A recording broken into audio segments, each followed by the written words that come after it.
Hola, ¿qué tal todos? Sean bienvenidos a este nuevo episodio de Historias y Cuentos. Este es el episodio número 44 con el que empezamos la temporada de diciembre. Les recuerdo que yo soy Moon y me presento ante ustedes como su narrador del día de hoy. Y de todos los días, porque es el único que tiene contratado. Sí, también eso. Así que, sin más por empezar, y ya saben que se mete la lengua a la traba y que digo un montón de tarugadas. Comencemos, pero sin antes hay que dar inicio con la mención que solemos hacer en los videos. Le recordamos que las chicas de Moon Potion quieren acompañarte en tu día a día, convertir lo cotidiano, lo mundano, lo ordinario, en un ritual placentero donde puedas conectar con tus sentidos mientras ellas cuidan de ti. Ellas están convencidas que a través de sus productos pueden compartir contigo la idea de concientizar en la importancia del cuidado de tu alma, mente y cuerpo.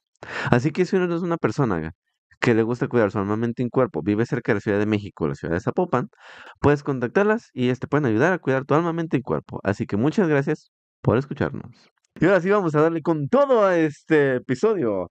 Es un episodio muy especial porque vamos a empezar con leyendas mexicanas, del México prehispánico al México colonial. Texto y compilación por Jorge Rodríguez Galicia. Colección Fractales.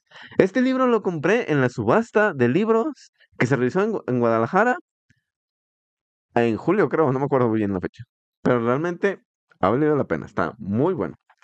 Así que vamos a comentar, va a haber unos episodios que solo sean de una historia, hay otros que eran historias largas, porque viene muy completo. Así que gracias por escucharnos y quedarse hasta el final del episodio. Comenzamos. Son 509 páginas de puras historias, así que si les gustó y después de que acabe diciembre quieren que sigamos completándolo para tener todo el libro, déjenlo en los comentarios. Peregrinación de Aztlán. Los detalles de esta leyenda pueden conocerse en la crónica Mexicayotl, pues esta es una de las principales fuentes de historia mexicana. Fue escrita en náhuatl en 1609 y se atribuye a Fernando Alvarado Tezosomoc, nieto directo de Moctezuma por la parte materna y bisnieto de Axayacatl por la paterna. La versión en español de la crónica Mexicayotl corrió a cargo de Adrián León, quien, por encargo del Instituto Nacional de Antropología e Historia, tradujo una copia del texto que se encuentra en la Biblioteca Nacional de París. En el año de 1069, los aztecas se dieron de Aztlán con un bulto al cual adoraban. Era su dios Huitzilopochtli. Él fue quien les dio el nombre de mexicas. Un día convocó al rey Chalchihuitlatonac y le dijo: Dispón con cuidado lo necesario para que lleves a las muchas gentes que contigo irán. Elige a los más fuertes de cada calpulli, puesto que los naturales serán incontables y los conquistaremos. Les digo en verdad que los haré señores, reyes de cuanto hay en el mundo, y cuando sean reyes tendrán innumerables vasallos que les pagarán tributo. Durante mucho tiempo los mexicas vagaron por varios lugares. Después se establecieron en Coatepec. Allí erigieron un templo a su dios Huitzilopochtli, quien de inmediato plantó su juego de pelota y colocó su muro de las calaveras, con lo cual se estancó el agua. El dios les dijo: puesto que ya se almacenó el agua, planten, siembren sauces, ahuehuetes, cañas, carrizos, flores, que echen simiente los peces, las ranas, los renacuajos, los camaroncillos, el pato, el anade, el tordo. Enseguida le dijeron a Huitzilopochtli los 400 surianos: aquí concluirá la tarea para la que viniste, para enfrentarte a la gente de los 4 puntos cardinales, para impulsar el poblado y decirlo con tu poder, para que veas lo que nos prometiste, ya que con verdad has fundamentado y encabezado tu poblado aquí en Coatepec. Huitzilopochtli se enojó y les dijo: ¿qué dicen? ¿Que acaso saben o les compete? Yo sé lo que ha de hacer. Y se replegó en su morada y se preparó para la guerra. Al alba, los mexicas vieron con gran sorpresa que nada quedaba de los corazones de los 400 surianos. Huitzilopochtli se los había comido a todos. Los 400 surianos creían que en Coatepec quedaría el poblado, que allí sería México. Pero Huitzilopochtli no lo quiso así. Inmediatamente horadó lo que contenía el agua. Se secó todo, el agüehuete, el sauce, la caña, el carrizo, y se murió toda vida cuando vivía en el agua. El pez, la rana, el renacuajo, el camaroncito. Y se desbandaron todos los patos, los anades, las garzas. Y comenzaron de nuevo su peregrinaje. Cuando llegaron a Tezcatitlán, Huitzilopochtli les dijo a los sacerdotes: oh padres míos, esperen aún por aquello que ha de hacerse, pues lo verán, pero espérenlo todavía. Esfuércense, atrévanse, refuércense, arréglense, ya que no es aquí donde estaremos. En el año 1295, en Tlapizahuayán, los chalcas hicieron huir a pedradas a los mexicas. Después los sitiaron en son de guerra los tepanecas, los azcapotzalcas y los culhuacanos, también los de Xochimilco y de Cuitláhuac. Al final los cualcanos apresaron a Huitzihuitl el Viejo, rey de los mexicas, y lo mataron. Los mexicas entonces se trasladaron al mismo Colhuacán y siguieron el consejo de Huitzilopochtli, fueron con Coscosli, rey de los cualcanos. Le preguntaron: "Oh señor, oh rey, ¿a dónde iremos? Este pueblo es tuyo. Socórrenos con una poquita de tierra". Uno de los funcionarios de Coscontli le aconsejó que los enviara a Tizapán, pues allí habría muchas serpientes que seguramente se los comerían y por fin se librarían de ellos. Así lo hizo. Al llegar a Tizapán y ver las alimañas, los mexicas, en lugar de sentirse atemorizados por ellas o agraviados por Coscosli por haberlos enviado allí, se alegraron, ya que además de la tierra tendrían alimento. Asaron, pues, las serpientes y se las comieron. Poco después, Coxcontli se acordó de ellos y envió mensajeros para saber si todavía estaban vivos o si las serpientes los habían aniquilado. En cuanto llegaron, los mensajeros intentaron ocultar su asombro por encontrarlos con vida. Preguntaron con fingida preocupación: "¿Cómo están? ¿Han tenido algún problema?". Los mexicas, complacidos por su interés, respondieron con alegre sinceridad: "No, no, nos sentimos muy contentos. Nos han hecho un gran favor con esta tierra". Horrorizados, los mensajeros fueron de inmediato a contarle todo a Coscontli. "Señor, ¿han dado cuenta de las serpientes?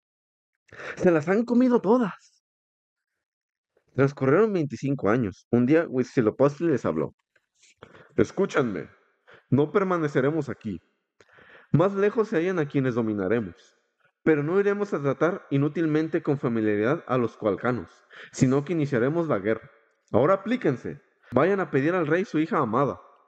Los mexicas fueron con Achitómetl, el rey de los cualcanos, y le dijeron: "Oh señor, te suplicamos nos concedas, nos des tu collar, tu pluma de quetzal, tu hijita doncella, la guardaremos allá en Tizapán". El rey estuvo de acuerdo y se las dio. Luego Huitzilopochtli le ordenó a los mexicas: "Maten, desuellen a la hija de Achitometl, y cuando la hayan hecho, póngale la piel a algún sacerdote y vayan a llamar al rey". Poco después, Achitómetl llegó con flores, copal, tabaco y comida, como era costumbre para ofrendar al dios de los mexicas, el cual estaba representado por el sacerdote que vestía la piel. Se acercó a él, degolló dos codornices y comenzó a sahumarlo con el copal. Al momento que el incensario iluminó al sacerdote, reconoció la piel de su amada hija. Sobrecogido por el dolor y el espanto, increpó a sus consejeros: "¿Qué clase de personas son ustedes, cualcanos? ¿Que no ven que han desollado a mi hija? Matemos a los bellacos, destruyámoslo y que perezcan aquí". Los cualcanos, clamando venganza, persiguieron a los mexicas y los arrojaron al agua. Aquellos que lograron escapar llegaron a Mexicalcingo, pero fueron perseguidos por los habitantes de ese sitio. Huitzilopochtli llamó a los sacerdotes y les dijo: "Vayan a ver el Tenochtli, en el que se posa alegremente un águila que come y se solea. Allí estaremos, dominaremos, pues allí estará nuestro poblado.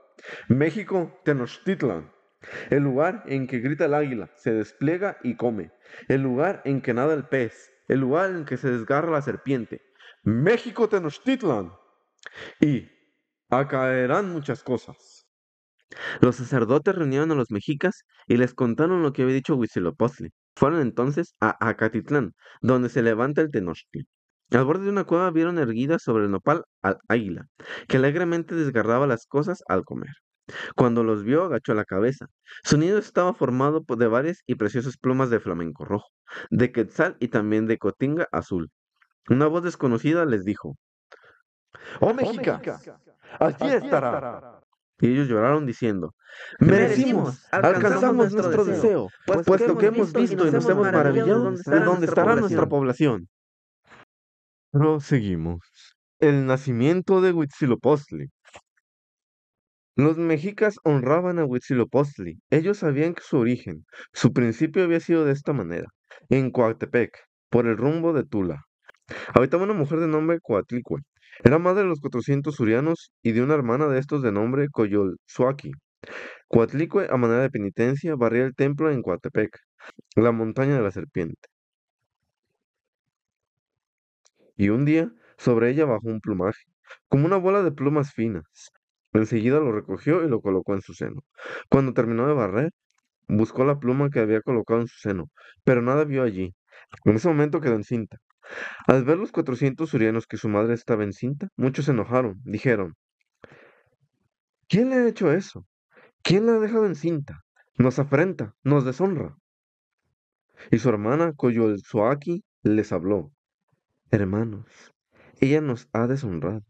Hemos de matar a nuestra madre, la perversa que se encuentra ya encinta. ¿Quién le hizo lo que lleva en su seno? Cuando supo esto Coatlicue, mucho se espantó, mucho se entristeció, pero su hijo Huitzilopochtli, que estaba en su seno, la confortaba, le decía, no temas, yo sé lo que tengo que hacer. Entretanto, los 400 surianos se juntaron para tomar acuerdo y determinaron aún a dar muerte a su madre, porque ella los había infamado. Estaban muy enojados, estaban muy irritados, como si su corazón se les fuera a salir. Koyulxuaki los incitaba, avivaba la ira de sus hermanos para que mataran a su madre. Y los 400 surianos se aprestaron, se ataviaron para la guerra. Y estos 400 surianos eran como capitanes, torcían y enredaban sus cabellos, como guerreros arreglaban su cabellera. Pero uno llamado Cuauhitláhuac era falso en sus palabras. Lo que decían los 400 surianos enseguida iba a decírselo, iba a comunicárselo a Huitzilopochtli. Y Huitzilopochtli le respondía, ten cuidado, está vigilante. Tío mío, bien sé lo que tengo que hacer. Y cuando finalmente estuvieron de acuerdo, estuvieron resueltos los 400 surianos a matar, a acabar con su madre, luego se pusieron en movimiento. Los guiaba Coyolxuaqui. Iban bien robustecidos, ataviados, guarnecidos para la guerra. Se atribuyeron entre sí sus vestidos de papel. Se ataron campanillas en sus pantorrillas. Sus flechas tenían puntas barbas. Luego se pusieron en movimiento. Iban en orden, en fila, en ordenado escuadrón. Los guiaba Coyolxuaqui.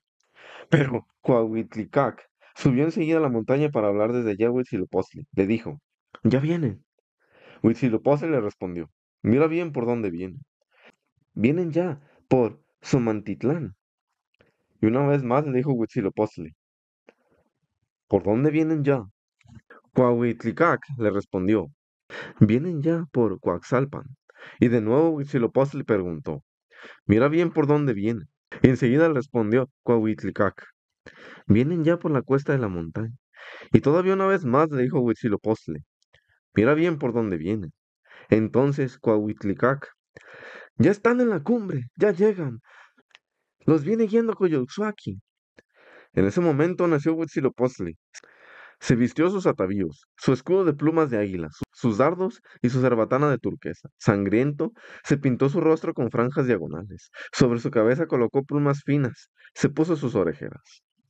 Y uno de sus pies, el izquierdo, era enjuto. Llevaba una sandalia cubierta de plumas, y sus dos piernas y sus dos brazos las llevaba pintadas de azul. Y con la serpiente hecha de teas hirió a Coyolxuaqui, le cortó la cabeza, la cual vino a quedar abandonada en la ladera de Coatepec. El cuerpo de Coyolxuaqui fue rodando hacia abajo. Cayó hecho pedazos. Por diversas partes cayeron sus manos, sus piernas, su cuerpo. Entonces Huitzilopochtli siguió, persiguió a los 400 surianos, los fue acosando, los hizo dispersarse desde la cumbre del Coatepec, la montaña de la serpiente. Y, cuando los había seguido hasta el pie de la montaña, los persiguió, los acosó cual conejos en torno de la montaña.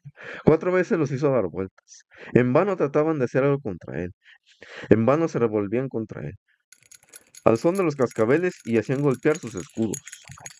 Nada pudieron hacer, nada pudieron lograr, con nada pudieron defenderse.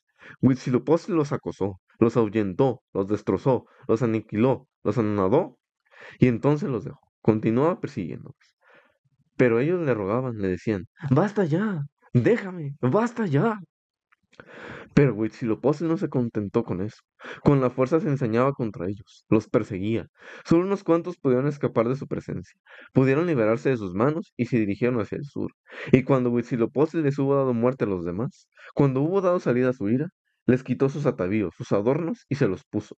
Se los apropió, los incorporó a su destino, hizo de ellos sus propias insignias. Nadie apareció jamás como su padre. A él lo veneraban los mexicas, le hacían sacrificio, lo honraban y servían. Y Huitzilopochtli le recompensaba a quien así obraba. Y su culto fue tomado de allí, de Coatepec, la montaña de la serpiente, como se practicaba desde los tiempos más antiguos. La leyenda del Teposteco. Hace mucho tiempo un grupo de tlahuicas emigró más allá de las fronteras del Valle de México para establecerse en lo que hoy conocemos como Tepoztlán. El líder o caudillo de esta comunidad era el padre de una hermosa princesa tlahuica, que era una doncella tan bella como la misma luna. Estaba custodiada por un guardián que la protegía de cualquier mirada indiscreta. Pero un día que se bañaba en las frescas aguas del río Atongo, llegó un pajarito rojo. Un pajarito rojo bajó de las laderas del Cerro del Aire, se posó en las ramas de un árbol cercano al río donde estaba la princesa y comenzó a cantar hermosos trinos mientras se bañaba.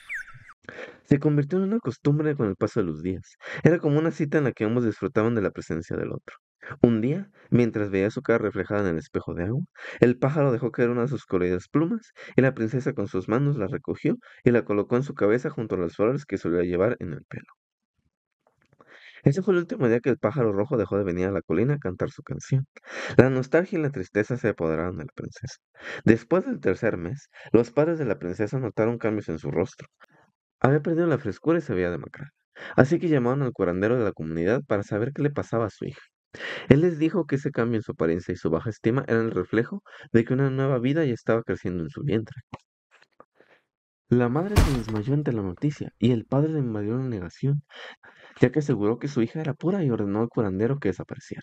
Con el tiempo y a pesar de todo, la princesa dio a luz a un robusto niño. El padre, al tener al bebé en sus manos y para evitar el escándalo y la mancha a la familia, decidió desaparecer a la criatura y lo arrojó a un hormiguero. Pero estos insectos, lejos de devorarlo, lo alimentaron de los cientos de migajas que tenían como parte de sus provisiones. Al día siguiente, el padre decidió deshacerse del niño colocándolo en un árbol de maguey para que los calurosos rayos del sol lo quemaran hasta morir. Sin embargo, la planta dobló sus tallos para cobijarlo y darle sombra, además de proporcionarle gota a gota la deliciosa leche de aguamiel y fortalecerlo. En un tercer intento por desaparecer el niño, el cacique lo colocó en una cesta y lo arrojó al río. Sin embargo, río abajo una pareja de ancianos lo recogió y decidió quedárselo para darle todo el amor que nunca había podido demostrar, ya que nunca pudieron procrear. Así fue como el pequeño creció en medio de la naturaleza y de la humilde choza de los ancianos. Como era un niño que había sido engendrado por el dios del viento, tenía poderes mágicos. Una simple flecha que lanzaba al aire era suficiente para obtener aves y frutos del cielo que le proporcionaban el sustento a él y a la pareja de ancianos. En esa época, un temible gigante vivía en el cercano pueblo de Xochicalco.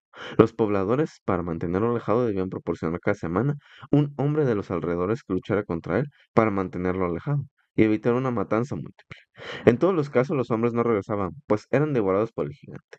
Un día le tocó al anciano que con tanto cariño había cuidado al ahora vigoroso joven, príncipe hijo del viento, que ahora debía despedirse de sus mayores para enfrentarse al monstruoso gigante.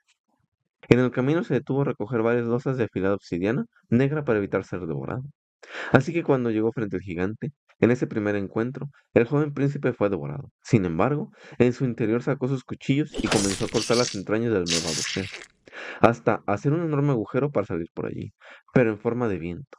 El joven héroe subió al cerro para encender una hoguera, cuyo humo blanco anunciaría la muerte del gigante y la victoria como hijo del viento. Desde entonces, la tribu lo eligió como rey de Tepoztlán, y en honor al viento nombraron el cerro como el Teposteco, donde se puede escuchar su aliento y ver frecuentemente esa nube blanca que simula el humo de la victoria. Cuando vayas a Tepoztlán, no olvides subir al cerro para encontrar la zona arqueológica del Teposteco, un antiguo santuario prehispánico en las alturas dedicadas al dios Ometeotli Tepoztecatl, uno de los dioses del pulque. El indio triste. Tal vez algunos recuerden la historia del indio triste como en los primeros narraciones que se han dado. Sí, eso ahora traemos una vez más en este libro de leyendas mexicanas, del México prehispánico al México colonial. Cuando se sumó la conquista, México estaba casi en ruinas. El espectáculo era desolador.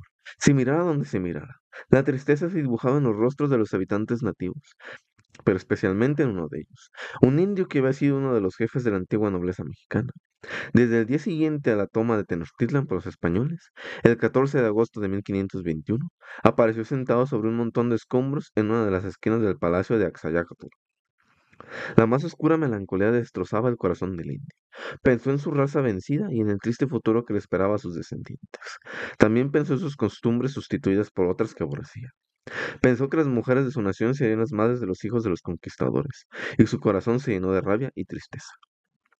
Con lágrimas en los ojos recordó a sus dioses derrumbarse y al antiguo Teocalli coronado por la cruz victoriosa. Dolorosamente lleno era el palacio de Moctezuma. Estaba tirado en el suelo y humillado. En su lugar se erigió el nuevo palacio de Hernán Cortés, el señor del antiguo imperio azteca. Aquel indio estaba consumido por la tristeza. La melancolía se pintaba con tanta expresión en su rostro cobrizo y varonil, que los de su raza que pasaban junto a él ni siquiera se atrevían a hablarle, y retenían de ellos el bendito sentimiento del amor a su patria. Inspiraba veneración en los mismos españoles. Muchos meses permaneció allí y este indio, que, según se ha dicho, y de acuerdo con Fray Bernardino de Sahagún, fue uno de los más grandes personajes de la nobleza mexicana. Murió el 15 de enero de 1522, víctima de la más fuerte melancolía causada por la caída de su amada Tenochtitlan. Para honrar la memoria de este personaje, el pueblo consagró este monumento, que estuvo en la esquina del Indio Triste, hasta que fue trasladado al museo, donde permanece con ese semblante. Es una versión muy, muy express del Indio Triste. Bueno, recuerdo recuerdo la otra narración y va un poco más de breve el Indio Triste. Se supone que ese indio estaba triste porque vendió su patria, como da a entender el libro, y digamos que les vendía la información a los españoles para poder hacer con un alto título, tenía esclavos, se vestía, entonces por eso cuando cayó Tenochtitlan vio que todos pues, sus amigos, las personas que querían, pues, se alejaron de él porque pues él se lo ganó. Pocas palabras, digamos que fue uno de los primeros traidores de la patria, ¿no? Entonces por eso se llama el Indio Triste. Así que bueno, espero que les haya gustado. Esto fue el episodio número 44 de Historias y Cuentos, narrados por su narrador, Moon. Así que hasta aquí le dejamos por el día de hoy. Nos vemos en la siguiente entrega. No se les olvide que nos pueden seguir en TikTok. No se les olvide que nos pueden seguir en YouTube, Amazon Music y Spotify. Estamos como Historias y Cuentos, narrados por Moon. Y en TikTok e Instagram como East y Cuen Moon 66. Así que si quieren seguir escuchándonos en YouTube, Spotify y Amazon Music, nos van a encontrar todo el podcast completo. Y en TikTok e Instagram subimos fragmentos o un post que dice, ya subimos episodio, pueden ir a vernos. Entonces, nos pueden seguir siguiendo. Ja, ja, ja. Un pleonasmo. Así que nos vemos hasta la próxima. Tengan un excelente día.